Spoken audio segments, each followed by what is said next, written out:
La Asamblea escuchará The Assembly will hear an address by the Prime Minister of the Islamic Republic of Pakistan, His Excellency Imran Khan. May I request protocol to escort His Excellency?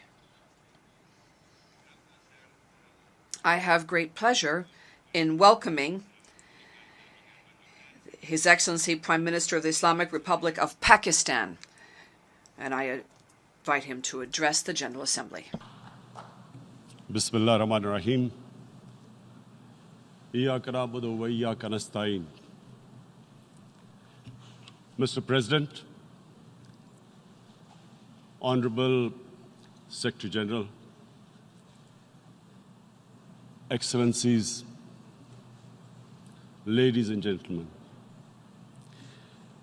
I feel honored today to represent my country at this forum of world leaders, where we have a chance to discuss problems that the world is facing. I want to talk about a lot of problems, but just 4 today.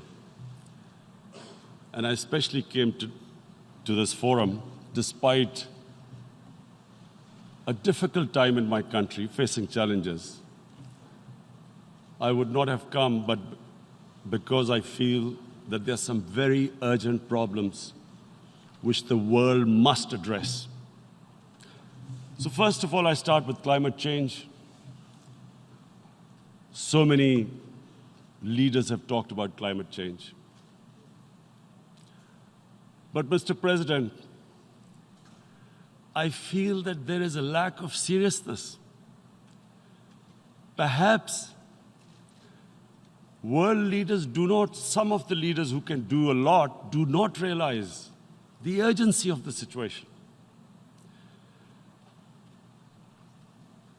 We have a lot of ideas, but as someone said, ideas without funding is mere hallucination.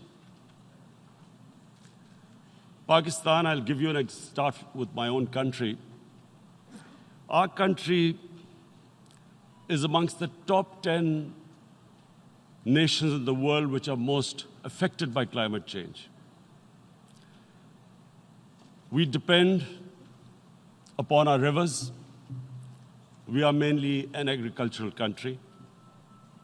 And 80% of the water in our rivers comes from our glaciers. The glaciers, not just on the Pakistani side, even India. The 80% of the water in Ganges and the Indian rivers also comes from the glaciers, from the Himalayan glaciers, Karakoram, Hindu Kush. And these glaciers are melting at quite a rapid pace. We detected already 5,000 glacial lakes in our mountains. And if this keeps going, if nothing is done, we are scared that humans are facing a huge catastrophe. In my country, when my party came to power in the province of KP, we planted 1 billion trees in 5 years. Now we've set ourselves a target of 10 billion trees in Pakistan. Idea being to counter the effects of global warming. But one country cannot do anything. This has to be a combined effort of the world. My optimism comes from the fact that humans, the Almighty has endowed humans with great powers. We can do anything, provided our survival instinct is stirred up. And this is really what I hope that the United Nations will take a lead in this. There must be more emphasis. Richer countries must be pushed. Countries that are responsible for greenhouse gas emissions. They must be pushed because our country contributes minuscule amount to greenhouse gases. So I feel that the United Nations must take leadership in this. My second issue for me right now is even more critical. Mr. President, every year, billions of dollars leave the poorer countries and go towards rich countries. Billions of dollars siphoned off by the ruling elites of the developing world. And they find their way into Western bank accounts, offshore accounts, tax havens, expensive properties hidden behind companies bought in Western capitals. Mr. President, this is devastating the developing world. This is causing more poverty, debts. It's impoverishing the developing world. The difference between rich and poor countries is growing because of this. Money laundering, which happens because money leaves the poorer countries into rich countries, is not treated the same as, for instance, money from drugs or terror financing. The seriousness which terror financing and money from drugs, the way it is treated, it's not the same. The way the poor countries are being plundered by their elites. It's not happening. In my country, when I took charge of our government a year back, in the 10 years preceding that, our total debt went up 4 times. The debt we had accumulated in 60 years, just in 10 years, it went up 4 times. As a result, the total revenue we collected in 1 year, half of it went into debt servicing. How are we going to spend money on our human beings, 220 million people, when half the money is going into debt servicing? Because our country was plundered by the elites, the ruling elite. And easily they could get the money out. And when, Mr. President, we located properties in Western capitals bought by this money through corruption and money laundering, located the properties of these corrupt leaders, we find it so difficult to retrieve it. That money, if we retrieved that money, we could spend on our human beings. But it's so difficult. The laws protecting these criminals. We do not have the sort of money to have expensive lawyers and spend millions and millions of dollars. We need help from the rich countries. And, Mr. President, it's critical. The rich countries must show political will. They cannot allow this to happen. How can the poor countries spend money on human development, which the United Nations asks, SDG? How are we going to do it when this money can easily leave our countries? So, unless the rich countries intend to build walls to stop economic refugees coming as we see right now, they must take action.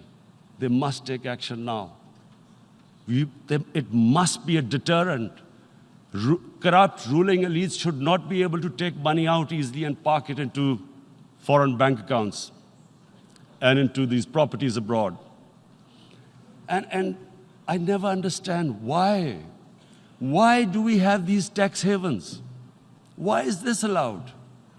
Why shouldn't rich people pay taxes? Why is it legal to have these tax havens where you have these secret accounts? Because, the world is changing. The population of the world is growing. Sooner or later, you're going to have a crisis if the poor get poorer and the rich get richer. There is going to be a crisis sooner or later. So this is my second point. I hope that the United Nations takes a lead in this. It involves the IMF, the World Bank, Asian Development Bank. They must find a way of stopping this plunder of the developing world. My third point is Islamophobia. There are 1.3 billion Muslims in this world. There are millions of Muslims living in other countries, European countries, and the US as minorities. Islamophobia, since 9/11, has grown at a pace where it is alarming. Human communities live together. There should be understanding amongst them. But Islamophobia is creating a division. Muslim women wearing hijab, it's become an issue. It's become an issue in some countries. Hijab is some sort of a weapon. A woman can take off her clothes in countries, but she can't put on more clothes. How is this happening? Because of Islamophobia. And how did this Islamophobia start? After 9/11. And why did it start? Because certain Western leaders equated terrorism with Islam. Islamic terrorism. Radical Islam. What is radical Islam? There is only one Islam. And that is the Islam we follow of Prophet Muhammad sallallahu alaihi wasallam. There is no other Islam. Radical Islam, Islamic terrorism, what message did they send to people in the West? And why is there Islamophobia? How is a person in New York, in the Midwest, in the US, in European capital, how is he going to distinguish between who is a moderate Muslim and who's a radical Muslim? Because terrorism has nothing to do with any religion. This Islamic terrorism, Islamic radicalism, and sadly used by leaders, this has been the main reason for this Islamophobia. And it has caused pain amongst Muslims. We in Muslim countries watch this Islamophobia traveling abroad, and it's getting worse. And may I just say, Mr. President, that in European countries, it is marginalizing Muslim communities. And we all know that marginalization leads to radicalization. Some of the people who ended up as militants in Syria and other places were from marginalized Muslim communities. And my point here is that we must address this issue. I'm sad to say that we Muslim leaders have not addressed this issue either. After 9/11, when this thing came about war against radical Islam, rather than Muslim leaders trying to explain to the West that there is no such thing as radical Islam, in all human communities, they are radicals. They're liberals and rest are moderate. All human communities, Christians, Jews, everyone has it. But Islam is not radical, neither Judaism, neither Christianity, neither Hinduism. No religion preaches radicalism. The basis of all religion is compassion and justice, which differentiates us from the animal kingdom. But unfortunately, the Muslim leadership was so scared of being called radical Islam that all of them became moderates. In Pakistan, we were in the eye of the storm, and our government coined a phrase called enlightened moderation. No one knows what it meant. But everyone started putting on Western suits that they were moderates, started speaking. Even those who didn't know English would speak English because they were moderates. No one had a clue what it was. Because we, in the Muslim world, did not explain to the West that there is no such thing as radical Islam.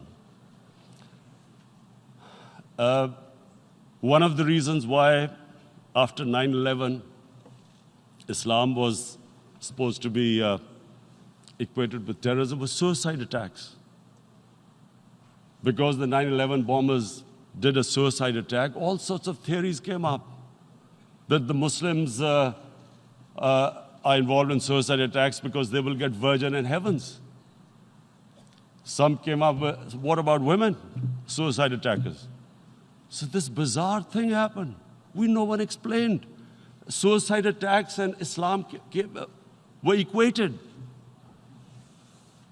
No one did research that before 9/11, the majority of suicide attacks in the world were by Tamil Tigers, who were Hindus.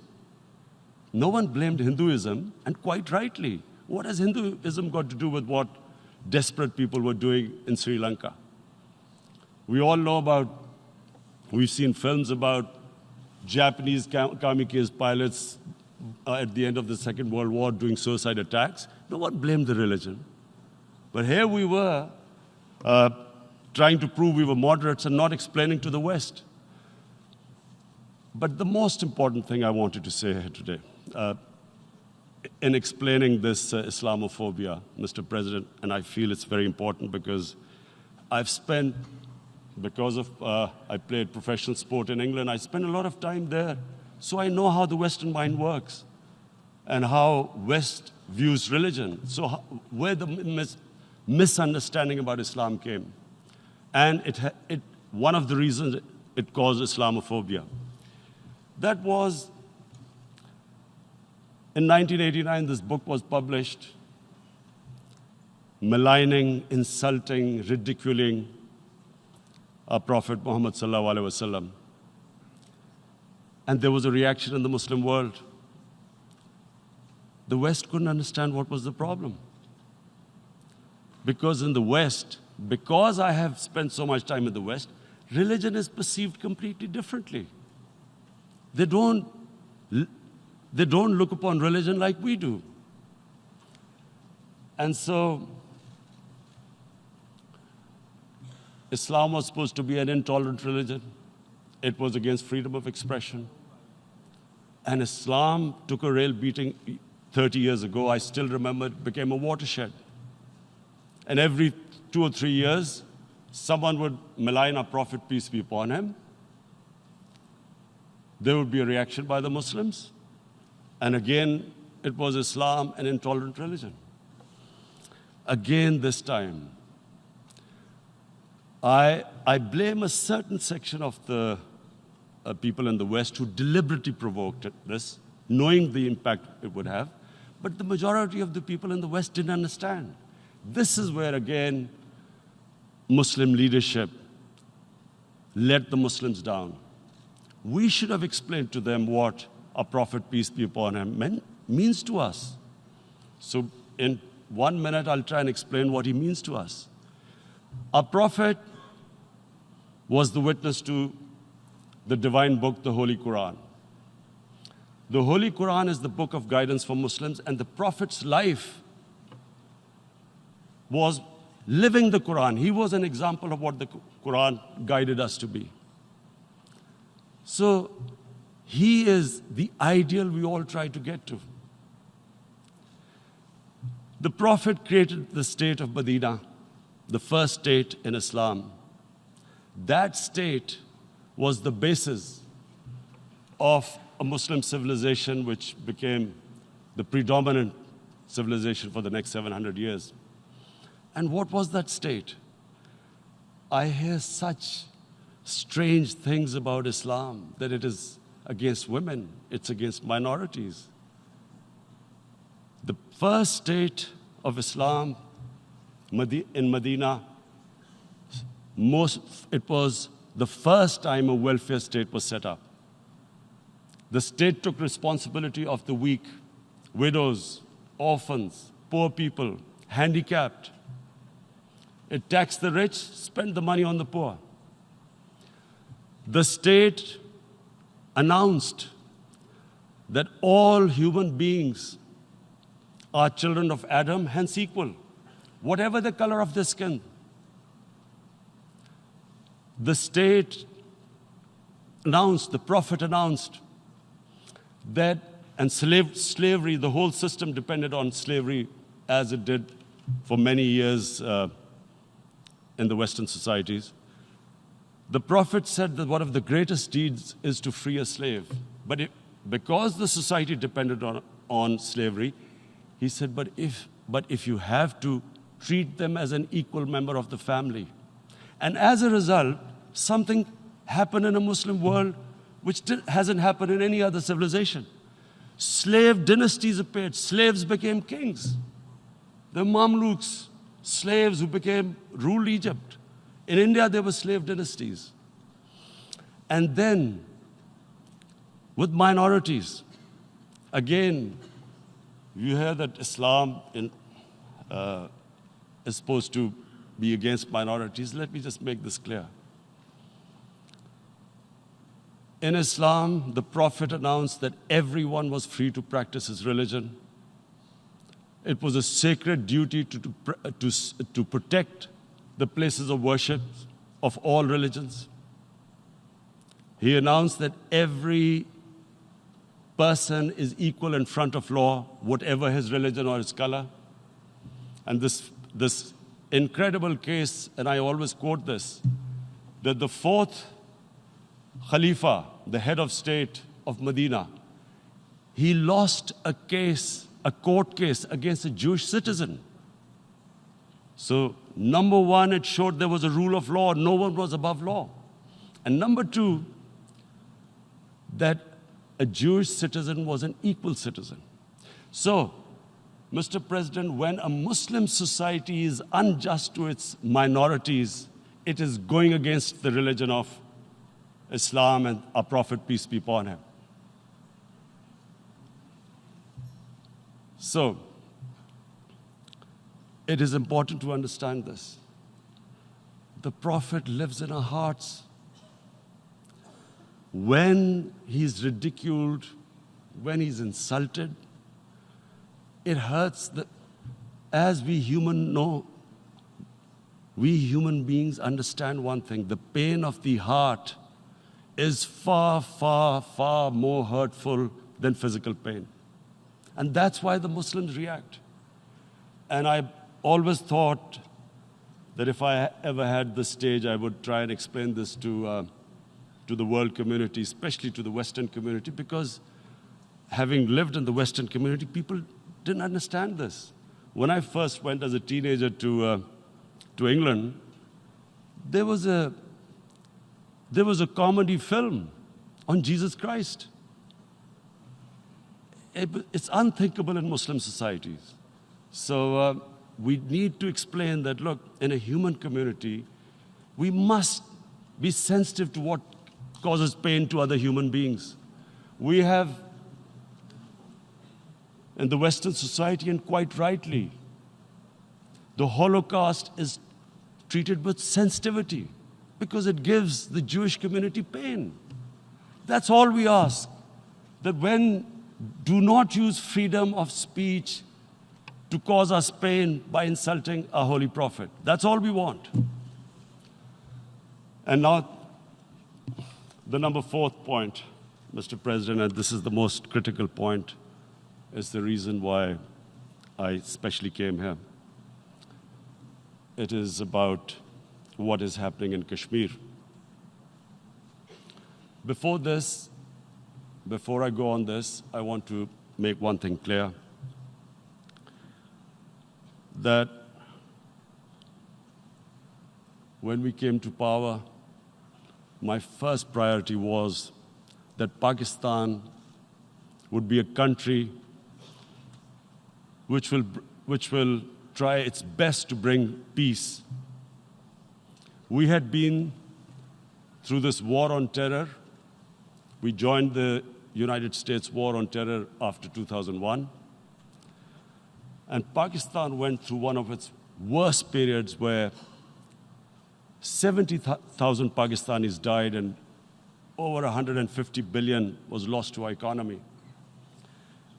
And Mr. President, I opposed the war because in the 80s, Pakistan had joined the Western countries in what was the freedom struggle then in Afghanistan against the Soviets. And it was funded by the Western countries. These Mujahideen groups, which were treated in guerrilla warfare, were trained by Pakistan Army, funded by the Western countries, and especially US, and they waged what was a freedom struggle in Afghanistan. The Soviets called them terrorists. We called them freedom fighters. 1989, the Soviets retreated. The Americans packed up and left. Pakistan was left with these groups. Come 9/11, Pakistan joined the United States in this war on terror. And now our government was supposed to, the reason why I opposed joining this war, because here we had indoctrinated them in jihad, meaning freedom struggle against foreign occupation. Now, because we had joined the US, and the US had occupied Afghanistan, now we were supposed to tell them that, no, this is not freedom struggle and jihad, it's terrorism. So that's why I tried to tell then government that, stay neutral because you will have leverage over them. You will be able to control them. But if you join them, you become collaborators and they will attack you, which is what happened. They turned against us. We went through a nightmare. 70,000 people killed in a war we had nothing to do with. No Pakistani was involved in 9/11. Taliban were in Afghanistan. Al-Qaeda was in Afghanistan. What had we to do with it? 70,000 Pakistanis died. So when we came to power, we decided that we would dismantle what was left of these groups. And this decision was taken not just by us, but by all the political parties in Pakistan. Unfortunately, they didn't implement it. So we came to power, we decided to implement it, and we dismantled whatever was left of the groups. And I know that India keeps accusing us that there are these groups there. I would like the United Nations to send observers, see for themselves what we've done. No Pakistani government would have dared to do this because it would have created strife. But we decided that there would be no militant organizations in Pakistan. So I need to give you this background and to what I'm going to say later on. And secondly, we started mending fences. I invited the Afghan president. We developed a relationship with Afghanistan. We had problems with Iran. We mended fences there. And then India. Now let me just give you a little background about my relationship with India. Because of cricket, and cricket being it's a passion in the subcontinent, I had great following in India. I have friends in India, and I loved going to India. So immediately, when my party came to power, the first thing we did was to immediately reach out to India. And I spoke to President Modi, and I said, look, we have similar problems. Climate change, poverty, let's get together. Let's resolve our differences through trade. Let's build a relationship on trust. Prime Minister Modi told me that, there were terrorist attacks from Pakistan. I said, we have problems with you. There are terrorist attacks which we know are instigated by India in Balochistan. We caught a spy, Kulbhushan Yadav, who admitted what the sabotage going on in Karachi and Balochistan. So we said, look, let's leave that behind. Let's move forward. Our main priority should be our people. The highest number of poor people live in the Indian subcontinent. Unfortunately, didn't make any headways. Our foreign ministers were supposed to meet on this in the UNGA last year. India canceled it.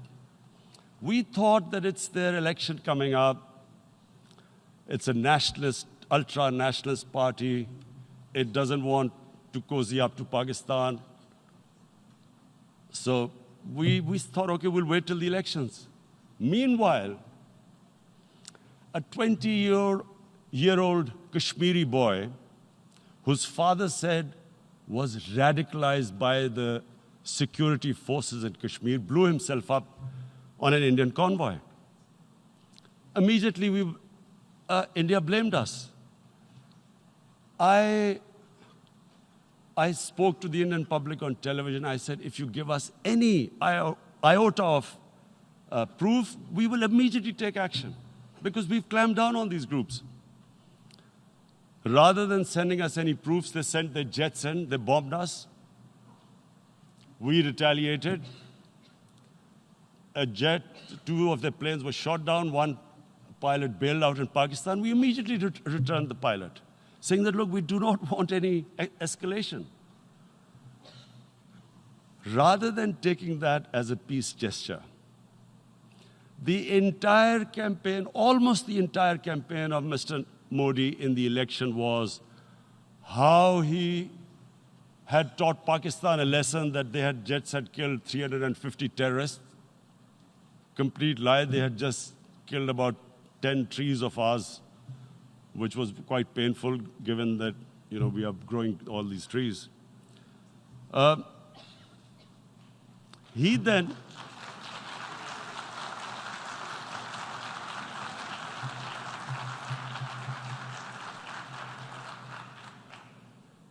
the election campaign, Mr. Modi used words like, this is just a trailer, the movie is about to start. I went into Pakistan and taught them a lesson. This was the election campaign. Okay, so we thought, us politicians make all these statements to win elections. So, okay, after elections, we'll get back to our normal relationship. Well, the moment the elections ended, we approached India, no response, but then we discovered they were trying to push us in the FATF blacklist to bankrupt us. That's when we realized there was an agenda. And that agenda became obvious on the 5th August when India went against 11 United Nations Security Council resolutions, which say that Kashmir is a disputed territory and the people of Kashmir have the right of self-determination. They went against that. They went against Simla Accord, which is about bilateral, sorting out our differences through bilateral means, went against that. They actually went against the Indian Constitution. Illegally, they revoked Article 370, which gave Kashmir the special status. They got an extra 180,000 troops there. Total number of security forces in Kashmir now are 900,000. And they put 8 million people of Kashmir under curfew.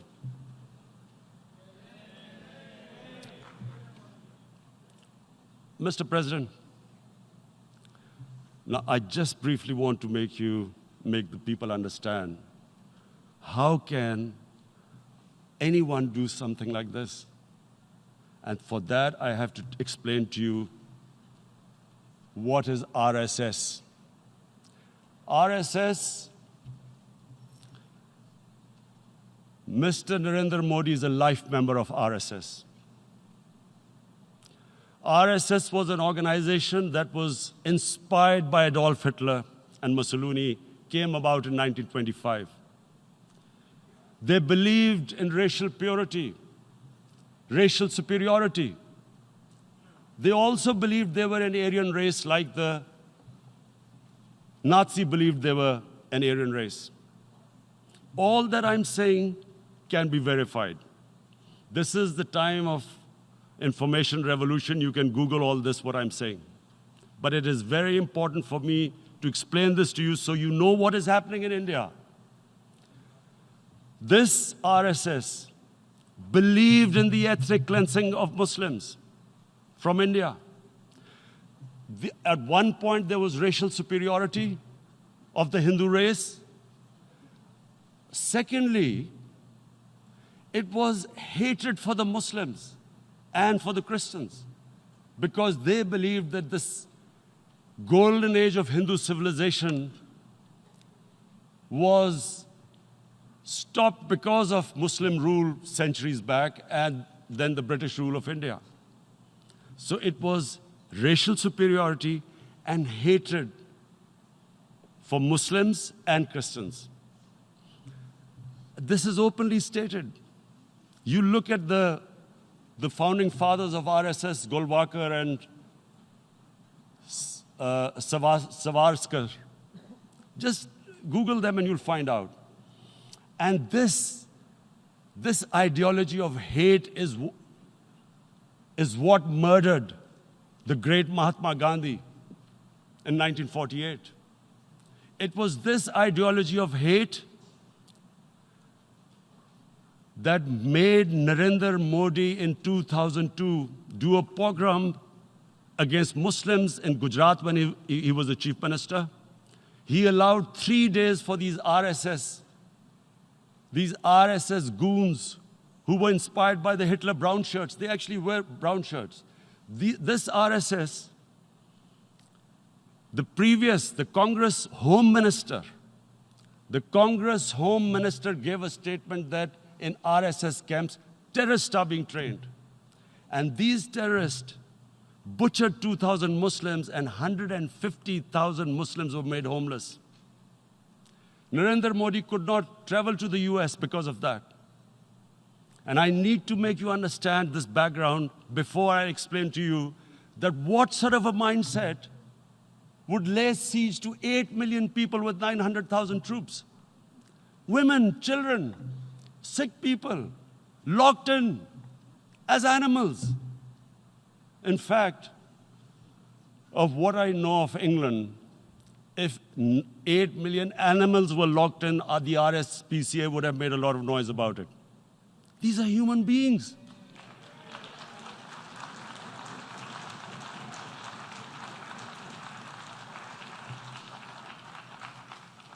And Mr. President, what comes with racial superiority, these illusions of Aryan superior race, is arrogance.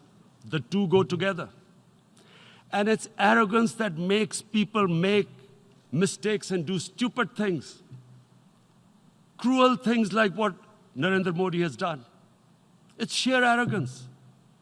And it's arrogance that has blinded him from the fact that what is going to happen when the curfew is lifted? Has he thought about it? This hasn't been thought through. What is he going to do when he lifts the curfew? Does he think that people of Kashmir will quietly accept the status quo because India has changed the constitution and taken away the special status? They'll accept that? Mr. President, 100,000 Kashmiris have died in the past 30 years because they were denied the right given by the United Nations, the right for self-determination. 100,000 have died and 11,000 women have been raped. There are 2 United Nations human rights reports on this. The world hasn't done anything because India is a huge market, 1.2 billion people. Sadly, the material prevails over the human. But this has serious consequences. Again, I repeat, that's why I'm here. Look, what is going to happen when the curfew is lifted will be a bloodbath. The people will come out. There are 900,000 troops there. They haven't come to, as Narendra Modi says, he's done this for prosperity of Kashmir. This is supposed to be for the development. These 900,000 troops, what are they going to do when they come out? There'll be a bloodbath. Has he thought it through what happens then? Mr. President, has anyone thought that what happens when there is a bloodbath? What do you think the impact will have on people of Kashmir? What do you think they will think? The way they have been boxed in their houses, treated like worse than animals, no rights. Thousands of all the political leadership has been arrested, taken out of Kashmir. Even those Kashmiri leaders who were pro-India have been taken out. 13,000 boys have been picked up and taken to God knows which destinations. So what do they think? What will the people of Kashmir do when they lift the curfew? They will be out in the streets. And what will these soldiers do? They will shoot them. They've already used pellet guns, blinded young boys. In the last 6 years, the 5 years, the oppression that has gone on in Kashmir. And so, Kashmiris will be further radicalized. Mr. President, there will be another Pulwama. And guess what? India will blame us. They're already blaming us. They're saying all this is happening because of Pakistan. One of their defense ministers said, there are 500 terrorists lined up on the border to go in. Why would Pakistan send 500 terrorists when there are 900,000 troops? What impact are they going to make? What will they do? And don't we know that the moment there is some terrorist attack, all that will happen is there'll be further cruelty and oppression of the people of Kashmir. We will just give the 900,000 troops to further crush the people of Kashmir. And then we'll give the Indian government an excuse that, look, Pakistan is a terrorist state, and this mantra that has gone on, Islamic terrorism. The moment you use this catchword, Islamic terrorism, the whole world turns away. No one talks about human rights. You can do whatever you want, which is what has happened in Kashmir, because they keep using this word, Islamic terrorism. And this is what they're doing right now. What do we benefit from further increasing the cruelty on the people of Kashmir? And why would we want this? But there is no other narrative left for India. As when they lift the curfew, whatever happens, Pakistan will be blamed, and there is always a danger of another Pulwama. They might come and bomb us again, and then another cycle might start. And what does Narendra Modi think? That 180 million Muslims of India are thinking right now. Aren't they watching these Kashmiris stuck inside for 55 days they've been stuck in? Aren't they watching? What do you think? Don't you think that the Muslims will be radicalized in India? And I'm talking about 180 million people.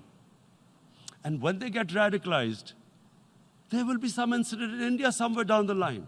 Again, we will be blamed. And I'm warning you right now, again, we will be blamed. And, Mr. President, what about 1.3 billion Muslims who are watching this? And they know that it is only happening in Kashmir because they're Kashmiri Muslims. This is not happening to Kashmiri Hindus. They know that this is happening because of their religion. So what do you think they will be thinking?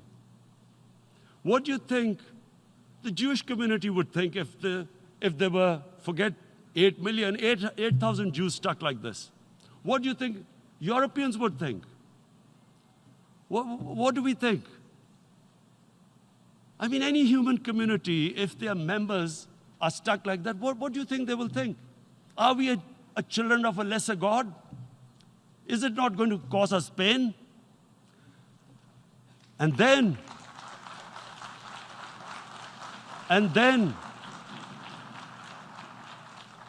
I'll tell you what will happen. People will, in the 1.3 billion Muslims, someone will pick up arms.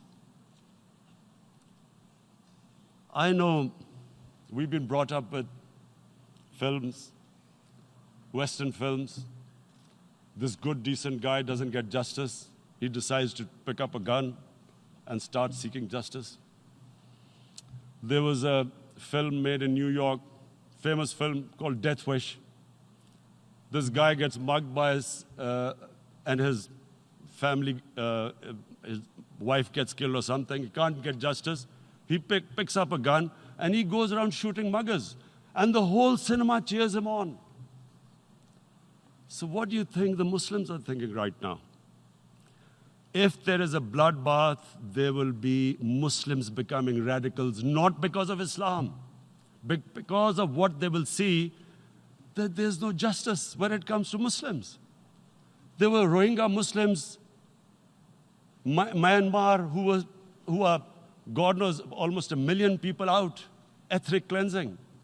What was the response of the world community? So what do you think will be the response of 1.3 billion Muslims? I picture myself. I'm in Kashmir. I've been locked up for 55 days. I have heard about, and there are rapes, Indian Army going into homes, soldiers. Would I want to live this humiliation? Would I want to live like that? I would pick up a gun. You're forcing people. You are forcing people into radicalization. When people lose the will to live, what is there to live for? And this is what, if you can do this to human beings, you are actually radicalizing people. And so, Mr. President, I want to repeat here, this is one of the most critical times. There will be a reaction to this.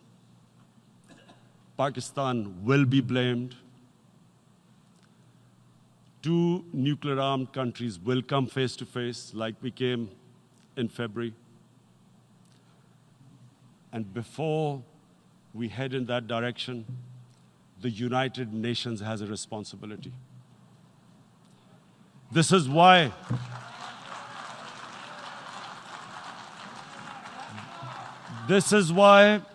the United Nations came into being in 1945. You were supposed to stop this happening. I feel we are back to 1939, Munich. Czechoslovakia has been taken, annexed. What is the world community going to do? Is it going to appease a market of 1.2 billion, or is it going to stand up for justice and humanity?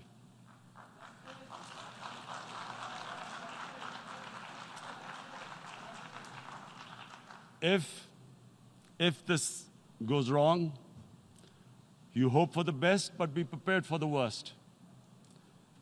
If a conventional war starts between the 2 countries, Mr. President, if a conventional war starts, and anything could happen, but supposing a country 7 times smaller than its neighbor is faced with the choice, either you surrender or you fight for your freedom till death, what will we do? I ask myself this question. And my belief is, La ilaha illallah, there is no God but one. And we will fight. And when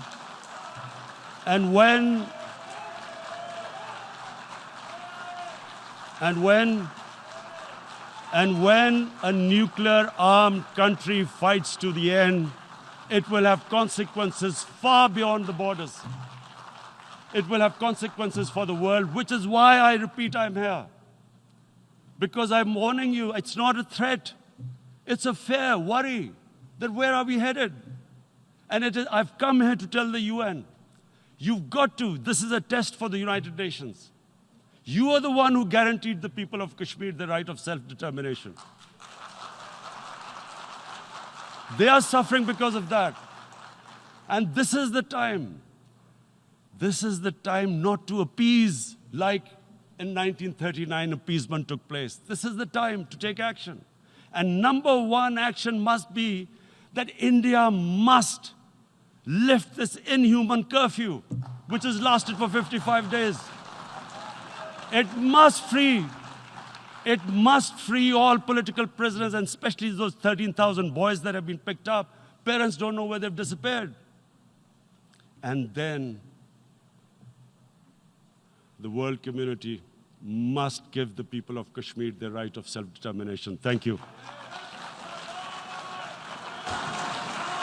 En nombre de la Asamblea General agradezco. On behalf of the General Assembly, I would like to thank His Excellency, the Prime Minister of Pakistan, and I ask protocol to escort His Excellency.